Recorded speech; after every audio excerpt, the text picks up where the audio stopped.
असे अनेक पत्रकार निवडणुकीची युवराज पाटील साहेबांना चांगला अनुभव आहे. प्रत्येक निवडणुकीला एक पत्रक निघते. पत्रक काय निघालं? जयपूर की चिडिया.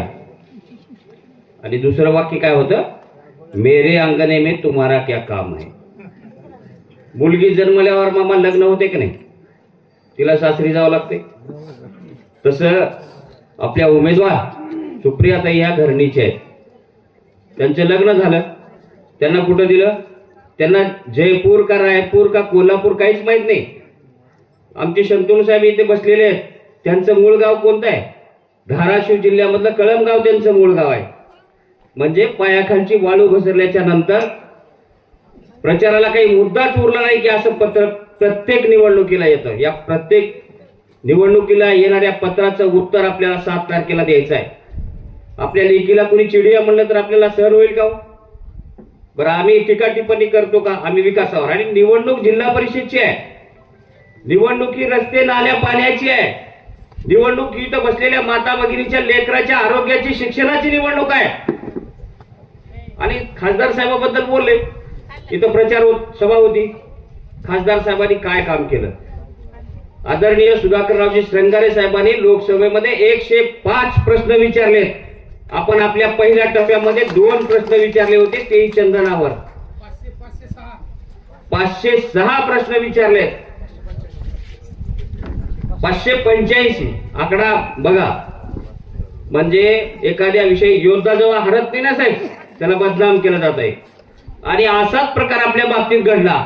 त्यांनी किती जणांना मदत केली शासनाच्या सोडा, त्यांनी वैयक्तिक किती जणांना मतदान केले हे जर आकडा समोर आला तर आठवडा जिल्हा परिषद रोहिणा जिल्हा परिषद मध्ये सुप्रियाताई आपला विजय निश्चित आहे.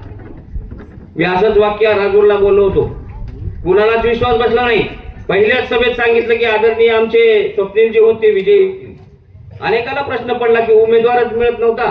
भारतीय जनता पार्टीनं उमेदवार दिलाय, कसा बसा उमेदवार दिलाय आणि विश्वास किती आहे, फाजील विश्वास किती आहे म्हणले नगराध्यक्ष. आता मला त्यांना प्रश्न विचारायचा आहे. राजूरचा नगराध्यक्ष कोण आहे? ऍडव्होकेट स्वप्नीलजी होते. मग तुमचं खरं होतं का माझं होतं? माझा विश्वास होता का तुमचा फाजील विश्वास होता? खरं तर तुम्ही आत्मचिंतन करा आणि मतदान करताना एकच तुम्ही ठरवागळे.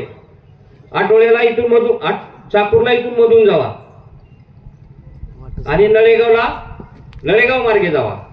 नळेगाव मार्गे जो रस्ता केलाय तो आदरणीय सुधाकर श्रंगारे साहेबांनी लोकसभेमध्ये खासदार असताना केलाय. हा हायवे का हो तुम्हाला विकास दिसला नाही? अनेक वर्षापासून हा रस्ता प्रलंबित आहे. मला त्याचं कारण कळलं साहेब. तिवगाव, तिवटगाव आणि तळगाव विधानसभेला मायनस जातात म्हणून हा रस्ता कधीच करायचा नाही.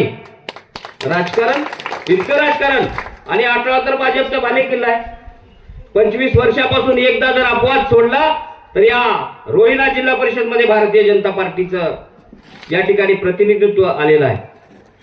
हा विचाराने चाललेला मतदारसंघ आहे. आता विकासाच्या बाबतीत सांगितलं. साहेबांनी काय केलं? वडवळला नागनाथ मंदिराला 1 कोटी दिले. खुर्दळीच्या आई जगदंबेला 1 कोटी रुपये जगदंबेला दिले नाहीत मंदिराला. कलकोटीच्या बालाजी मंदिराला आता तिट्टे साहेबाला माहिती आहे. इथलं जर तुम्हाला सांगायचं असेल तर या ठिकाणी आता ताईंनी सांगितलं पाणी पुरवठा आहे, सगळंच आहे, परंतु तिथं डीपीची व्यवस्था नव्हती. ती आदरणीय सुधाकर श्रंगारे साहेबांनी केली. प्रत्येक गावामध्ये कोटी रुपयाचं काम. आणि मी आता दाव्याने या ठिकाणी सांगतो, भारतीय जनता पार्टीचा तालुका अध्यक्ष म्हणून सांगतो, आदरणीय सुधाकर श्रंगारे साहेबांनी जर 1000 कोटीचे कामं जर नाही केले असतील तर त्यांना मतदान करू नका. तुम्ही त्यांच्या पुस्तकं वाचा. कारण हा सांगणारा माणूस नाही. सांगण्यामध्ये कमी बोलो साहेब. आपण जे लोक केले नाही ते सांगतात, परंतु आपण जे केलंय ते सुद्धा सांगू शकलो नाही. इतके प्रचंड विकास कामं आपण केलेत. विरोधकाकडे मुद्दाच नाही. विरोधक काय सांगतात? बाहेरचा उमेदवार. अहो, उमेदवार शिकलेला आहे का बघा, तुमच्या प्रश्नाची जाण आहे का बघा, तुमचे प्रश्न सोडवू शकतो का बघा, राज्यात सरकार कुणाचं आहे बघा, केंद्रात सरकार कुणाचं आहे बघा. महेशला उमेदवारी मिळाली. खर तर पूर्ण जिल्हा परिषदचा अभ्यास असणारा तो उमेदवार आहे. उमेदवार निवडत असताना भारतीय जनता पार्टीने जो उमेदवार दिलाय त्याला कामाची जाण असणारा उमेदवार दिलाय. पंचायत समिती असो, ग्रामपंचायतचा तो सदस्य आहे आता, त्याची आई अरुणाताई सदस्य असताना प्रत्येक जिल्हा परिषदच्या टेबल टू टेबल माहिती असणारा कार्यकर्ता आहे आणि त्या कार्यकर्त्याला उमेदवारी दिली. आपण बाहेरचा म्हणतो, तुलना करत असताना दोन उमेदवाराची तुलना करा. एक काकणबरोबर आमचे दोन्ही उमेदवार जर सरस नसतील तर तुम्ही मतदान करू नका. कामाची माणसं आहेत साहेब. आता निवडणूक घसरत चालली आहे, त्यांच्या हाताखाली पायाखालची वाळू घसरत चालली आहे म्हणून ते 2-3 मीडियावाले सोडले. बघा किती स्तर घसरलाय आणि तुम्ही मतदान करायचं ठरवा, मी तुम्हाला सांगणार नाही. काल एका शेतकऱ्याची मुलाखत घेतली. शेतकऱ्याची मुलाखत काय घेतली, त्याला अगोदर सांगितलं हे 2000 ठेव आणि काय सांग, सुधाकर श्रृंगारे मला माहीतच नाहीत, ते खासदार म्हणून निवडून आल्यावर माझ्या गावाकडे आलेच नाहीत, त्यांनी कुठलं कामच केलं नाही, माझ्या शेताचा रस्ता केला नाही आणि त्यांनी त्याच्यात सांगितलं की मला 17 एकर शेत आहे. साहेब मला याला उशीर झाला, मी त्यांचा 7-12 काढण्यासाठी गेलो होतो. 1 एकर 5 गुंठे त्या माणसाला शेत आहे, त्याच्या शेताला रस्ता सुद्धा ह्या माणसाने केलाय आणि त्याचा व्हिडिओ मी तुम्हाला ऐकवतो. म्हणजे राजकारण करा, टीका टिप्पणी करा, परंतु एखादा माणूस जर तुम्हाला हरवता येत नसेल तर अशा प्रकारची बदनामी तुम्ही करू नका. या गावामध्ये शिवारामध्ये आलेले आहोत. मामा रामराम, काय नाव आहे मामा तुमचं? मामा आता जिल्हा परिषदच्या निवडणुका आहेत चालू, कोण कोण निवडाले का भेटेल तुम्हाला? एकच भेटायला एक बाई आहे ना नरंगाऱ्याची, आपल्या बहिणीला घरी एक आहे, कोण उभा नसते बरेच बऱ्या गेलो रस्ता करून दे. श्रंगारे श्रंगारे श्रीरंगारे त्याने काही रस्ता केला नाही. 17 एकर जमीन आहे मला. अच्छा, रस्ता नाही जायला रोज 5-25 बाहेर रस्त्याचा कामाला. अच्छा, मग आता त्यांची मुलगी थांबली आहे. मुलगी थांबल्या तर ते का ती जयपूरला राहते म्हण. जयपूरला. जयपूरला राहते म्हण. ती का बघ तिला मतदान करून तिला कवा भेटावं कवा यावं तिला. काय बाबाला रस्ता कर म्हणून पकळबारे गेलो आणि पण मी नाही रस्ता केला. मग आता मत मागायला येऊ लागलेत तुम्हाला? येऊ लागलेत का?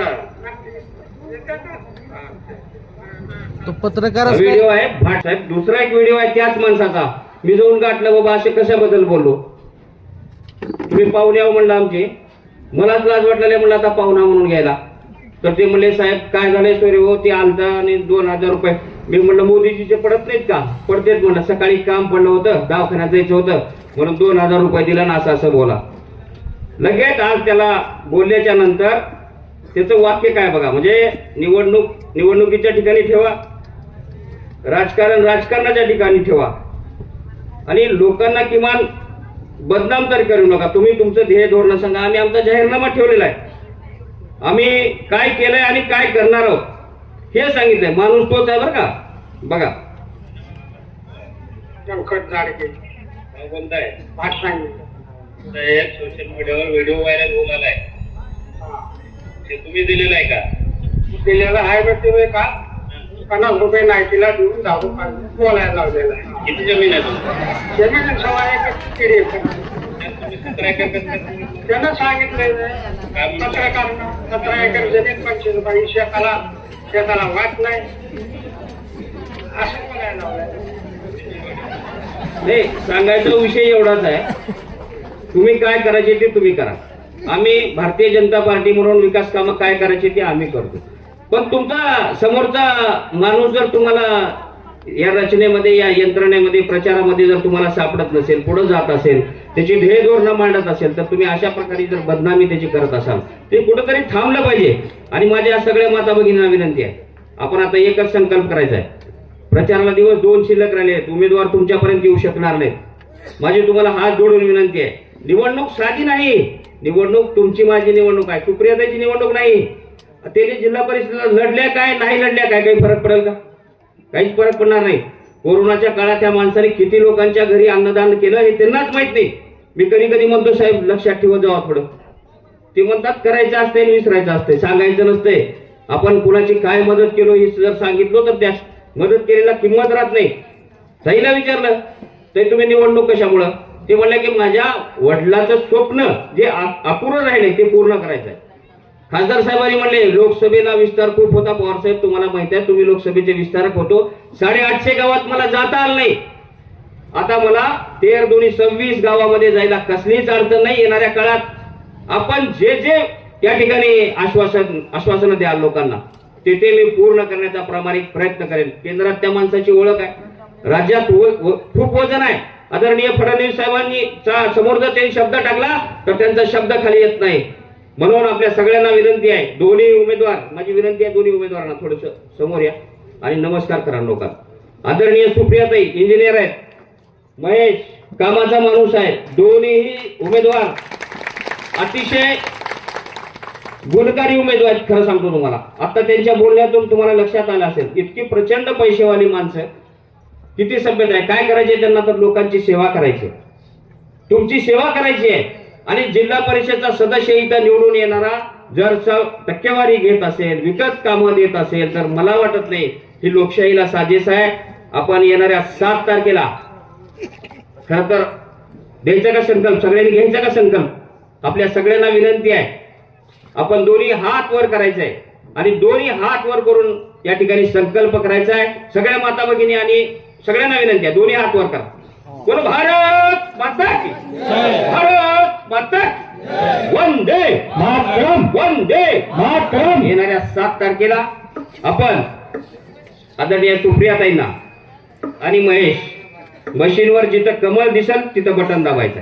कसली शंका कुशंका डोक्यात आणूच नका, कारण आपलं लेकरू आहे. त्या लेकराला जर कोणी म्हणत असेल कोणती चिडिया, जयपूर की चिडिया, याचा बदला आपल्याला 7 तारखेला घ्यायचा आहे. माता भगिनीने विशेष करून घ्यायचा आहे, कारण नारी, भारतीय जनता पार्टी नारीचा सन्मान करते आणि आपली काय विचारसरणी आहे. काल परवा अजितदादाचं निधन झालं, सगळे दुःखात आहेत लोक. खासदार साहेबांनी दौरा सोडला, पवार साहेब निवडणूक खड्ड्यात जाऊ द्या म्हणले, भाटसांगवीमध्ये होते. म्हणजे त्या माणसाचे उपकार खूप आहेत माझ्यावर, मी चाललो म्हणले माझ्या घरी. आणि त्या क्षणाला तो माणूस जातो आणि तुम्ही त्यांच्या मुलीच्या बाबतीत असं बोलता. कुठं चाललाय आणि कुठं नेऊन महाराष्ट्र ठेवलाय. आता असंच म्हणण्याची वेळ आली आहे. खरं तर जाऊ द्या, त्यांच्या सोबत आपण सगळ्यांनी आता संकल्प केलाय, मी माझ्या बाजूचे 10 घर, मी माझ्या बाजूचे 10 घर, त्या 10 घरातील मतदान सकाळी 9च्या आधी भारतीय जनता पार्टीच्या दोन्ही उमेदवाराच्या समोर कमलाचं चिन्ह बटन दाबून त्यांना प्रचंड मताने विजयी करा. आणि तालुक्याचा अध्यक्ष म्हणून सांगतो, ताई आपण या प्रचाराच्या दरम्यान ज्या ज्या ठिकाणी आश्वासनं दिली त्या ठिकाणी विकास निधी खेचून आणून जो शब्द दिलाय आपण तो आपण शब्द पाळाल. या ठिकाणी एवढंच बोलतो. खरं तर खूप उशीर झाला, या गोष्टी 2